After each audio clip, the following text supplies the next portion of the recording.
Criminosos invadem sistema de pagamento do governo e desviam dinheiro. E você vai ver também. Lula cobra Alckmin e Haddad durante evento de lançamento do programa Acredita. Ou você faz assim ou não entra na política.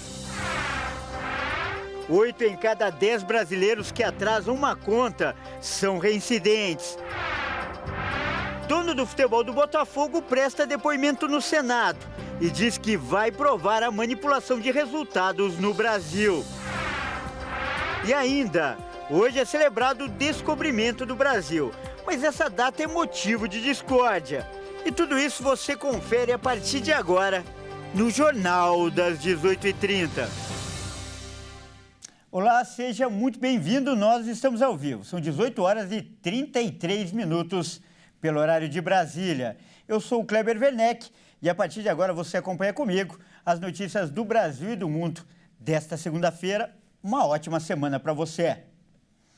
E olha só essa notícia. Criminosos invadiram o sistema de pagamentos do governo federal e há suspeita de que os autores do ataque conseguiram desviar dinheiro. O caso aconteceu em abril e está sendo investigado pela Polícia Federal. Mas há pouco o ministro da Fazenda, Fernando Haddad, negou a invasão hacker ao sistema do governo.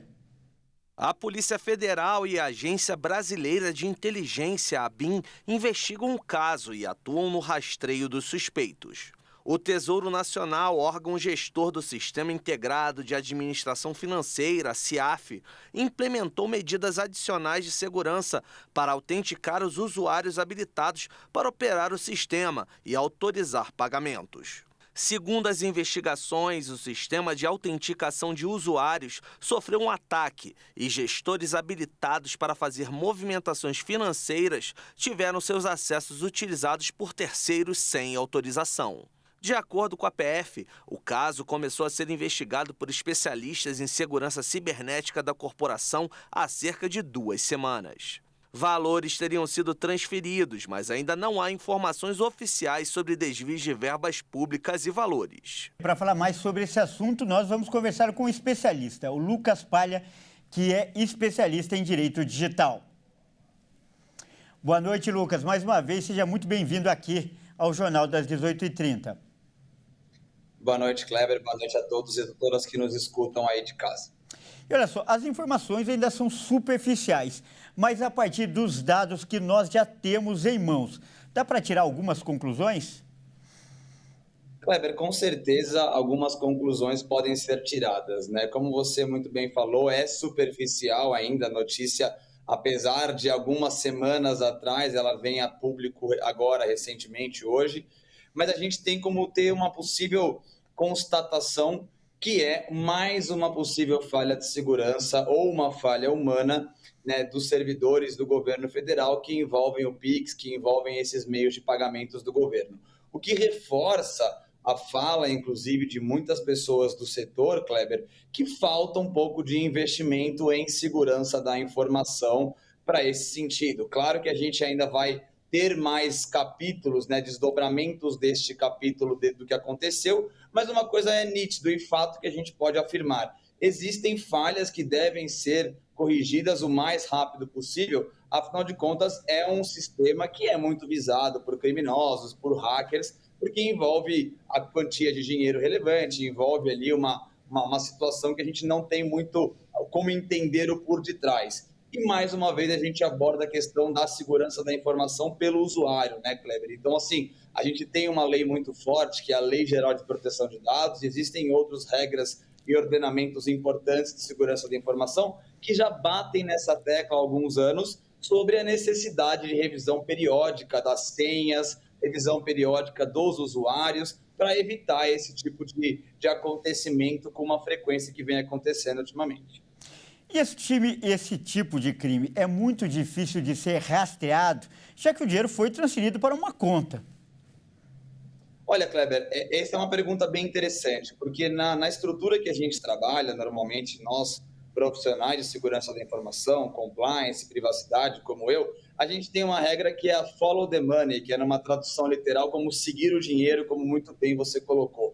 Então, naturalmente, a Polícia Federal, junto com a ABIN, tem feito, seguindo o dinheiro para onde foi, como você muito bem colocou. Mas a verdade é que os criminosos estão sempre muito bem aparelhados em ter uma forma de tirar o dinheiro de circulação de contas, né? Isso vira dinheiro no papel, isso vira criptomoeda, isso vira outra forma da gente não ter a rastreabilidade padrão, que é um Pix. Então, claro que a investigação continua, é fácil de seguir o caminho do dinheiro, mas não necessariamente tão fácil retornar esse dinheiro para os cofres públicos ou eventuais pessoas físicas que podem ter ali seu prejuízo, porque as chaves vazadas podem relacionar a pessoas físicas também.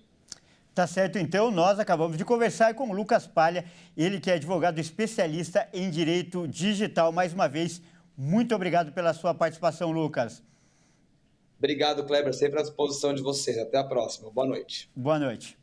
E olha só, o evento de lançamento do programa Acredita, que aconteceu hoje no Palácio do Planalto, em Brasília, foi marcado por críticas do presidente Lula à equipe de governo. Lula pediu mais agilidade de Alckmin e empenho de Haddad junto ao Congresso Nacional. Em meio à crise da articulação política do governo com o Congresso, Lula cobrou empenho dos ministros na negociação com deputados e senadores. O Alckmin tem que ser mais ágil, tem que conversar mais, o Haddad tem que, ao invés de ler o livro, ele tem que perder algumas horas conversando no Senado, na Câmara. O Hélito, o Rui Costa passa uma parte do tempo conversa com bancada A, com bancada B. É difícil, mas a gente não pode reclamar, porque a política é exatamente assim. Ou você faz assim, ou não entra na política. Recentemente, o presidente da Câmara, Arthur Lira, revelou seu descontentamento com o ministro da Secretaria de Relações Institucionais, Alexandre Padilha. Lira chamou Padilha de incompetente. Por sua vez, Lula afirmou que o ministro seguirá no Planalto por muito tempo só por teimosia. Na última sexta-feira, Lula convocou uma reunião de emergência com líderes do governo no Congresso para melhorar a relação entre os poderes. Durante o evento em Brasília, Lula criticou o pessimismo quanto à economia brasileira em 2024. O presidente da República também declarou que não quer que o país seja eternamente dependente do programa Bolsa Família. A gente não quer um país de gente muito rica e gente muito pobre. Se possível, a gente quer um país em que você tem uma classe média sustentável, que tenha um padrão de vida digno, decente, com escola, com cultura, com salário, que as pessoas possam ir jantar no final de semana num restaurante, almoçar, que as pessoas possam fazer uma viagem.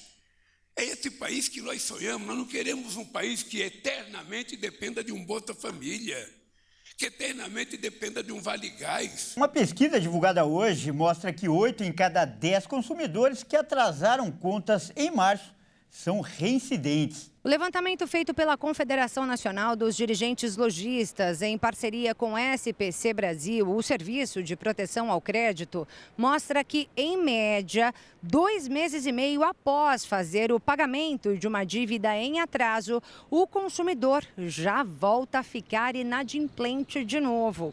Aqui nas ruas da região central de São Paulo, não encontramos ninguém nessa situação, mas vimos muita gente que assumiu aí já ter tido pelo menos uma dívida em atraso. Olha só, você já atrasou o pagamento de uma dívida?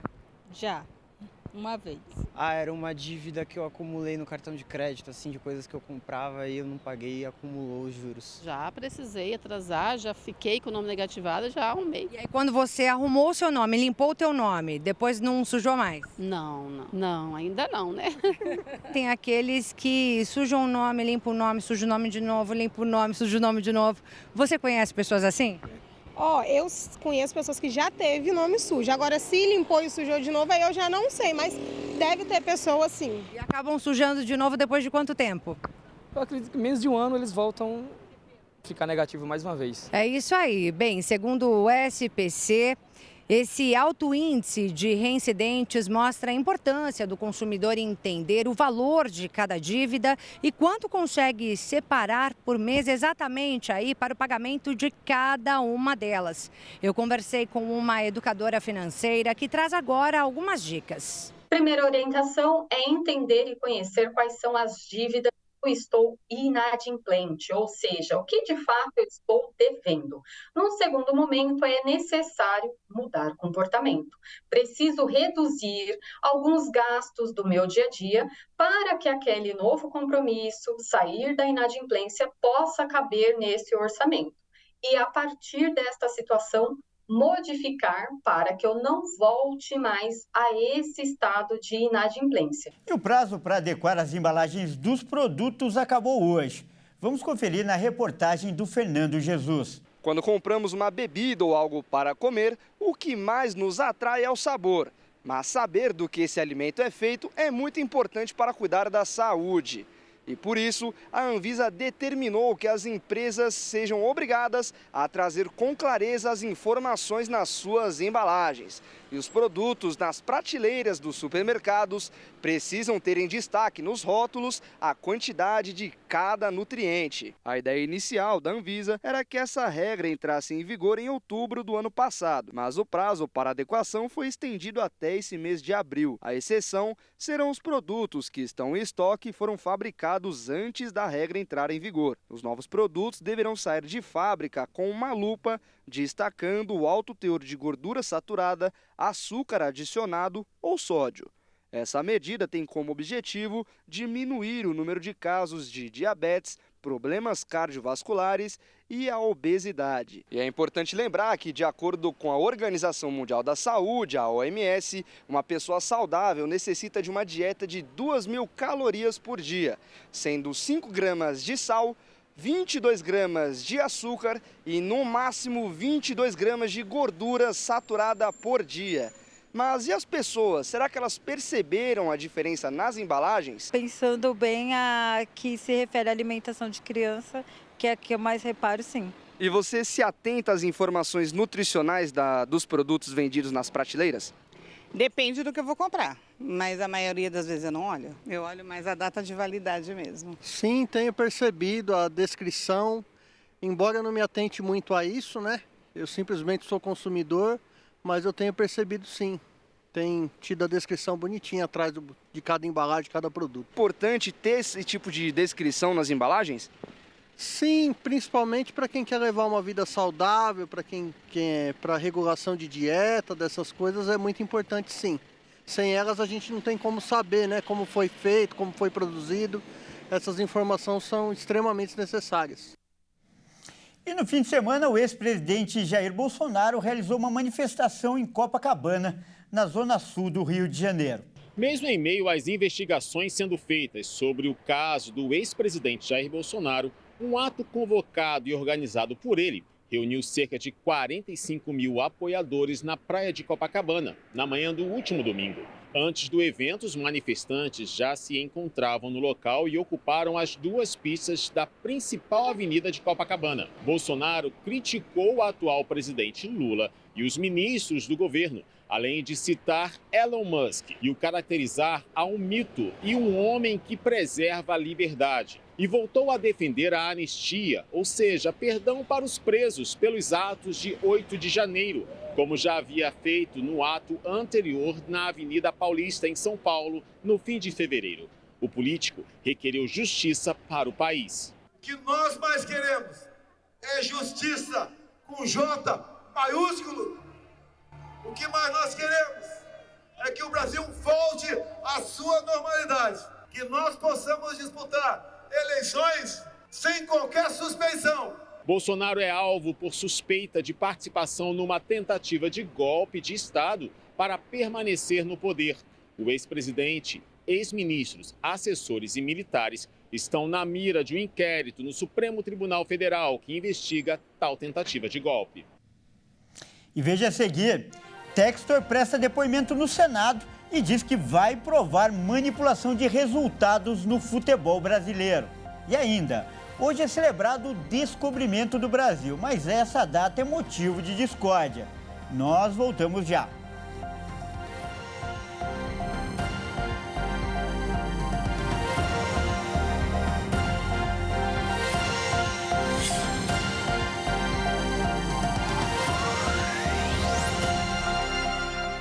Mais uma vez, seja muito bem-vindo. Nós estamos de volta e ao vivo. São 18 horas 9h49 pelo horário de Brasília. E a gente volta falando de esportes aqui no Jornal das 18h30. E quem traz as informações e de volta é ele, Leonardo Félix. Boa noite, Léo. Primeiro, bom retorno, é muito bom tê-lo novamente conosco aqui no Jornal das 18h30. E eu já vamos começar, falando dessa possível manipulação de resultados, pelo menos as denúncias que seguem movimentando o futebol brasileiro, não é mesmo, Léo? É isso mesmo, Kleber. Boa noite para você, para todos que nos acompanham. Obrigado aí pela recepção. Agora nesse retorno já estava com saudade. E foi suspensa agora há pouco e será retomada ainda hoje em Brasília a sessão da CPI da manipulação de jogos e apostas esportivas. O dono da SAF do Botafogo, John Textor, está prestando depoimento. A gente vai conferir agora algumas imagens da sessão do Senado Federal. O empresário norte-americano afirmou nesta segunda-feira que a manipulação de resultados no futebol é uma realidade. Segundo John Textor, o mesmo cenário não é diferente do restante do mundo, nem na Bélgica, França, nem em toda a Europa, né?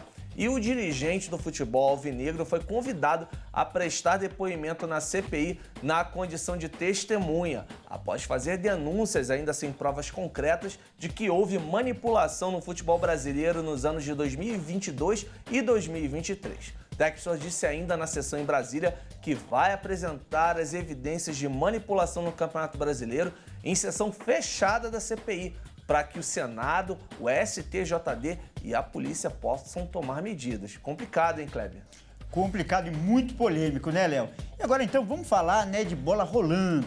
A terceira rodada do Campeonato Brasileiro, o Brasileirão, foi repleta de clássicos, não é, Léo? É isso mesmo, Kleber. E logo no principal jogo do fim de semana, o placar ficou zerado, decepcionando muita gente, né? Considerado por muitos uma final antecipada, o clássico nacional Palmeiras e Flamengo terminou num truncado e sem graça 0-0 lá no Allianz Parque, em São Paulo. Assim, o rubro-negro segue invicto com 7 pontos, mas perdeu a liderança para o RB Bragantino pelo saldo de gols.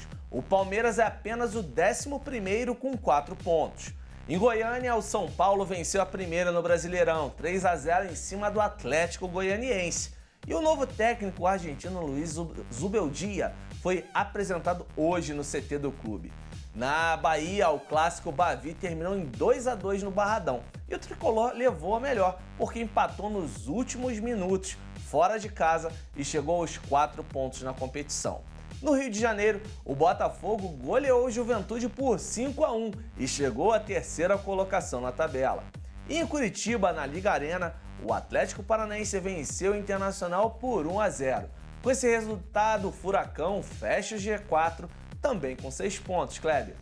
Legal, Léo. Então vamos mudar de assunto e falar um pouco de Olimpíadas, não é mesmo, Léo? É isso aí, Kleber. Faltam 95 dias para os Jogos Paris 2024. O time Brasil teve o melhor desempenho em fim de semana desde 2022.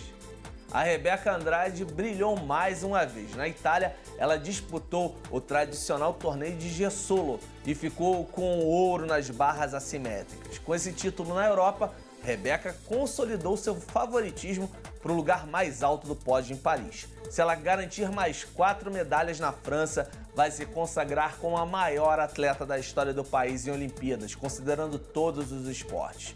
Ela somaria 6 medalhas porque já tem um ouro no salto e uma prata no individual geral, conquistadas em Tóquio nas últimas Olimpíadas. E lembrando também, Kleber, que outro destaque da equipe brasileira no torneio foi a Flávia Saraiva, ouro na trave. É isso aí, eu fico por aqui, volto na próxima quarta-feira com mais informações do esporte. Segue aí o Jornal das 18h30 com você, Kleber. Muito obrigado, Léo, e mais uma vez é muito bom tê-lo aqui de volta conosco. Boa noite. Boa noite. Bom, e hoje, 22 de abril, é comemorado o descobrimento do Brasil, que aconteceu no ano de 1500.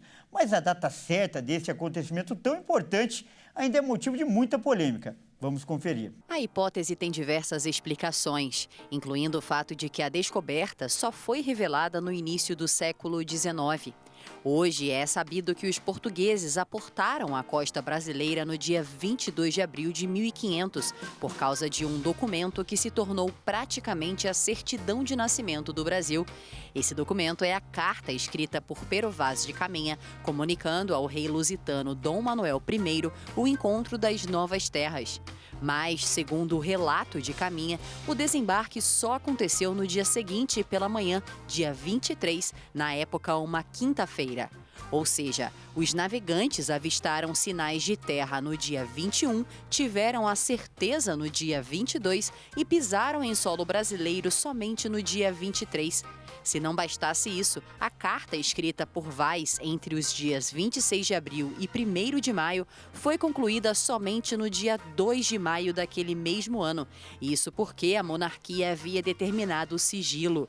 O fato causa um grande consenso entre os historiadores e, durante muito tempo, o dia 3 de maio representou a chegada dos portugueses ao Brasil. Vale ressaltar que naqueles séculos de Brasil-colônia não havia nenhuma preocupação em referendar uma data oficial, já que o propósito não era criar símbolos nacionais ou mesmo a ideia da criação de uma nação deste lado do Atlântico. O Jornal das 18h30 fica por aqui. Eu agradeço demais pela sua companhia e convido a continuar ligado em nossa programação. Ótima noite e até amanhã.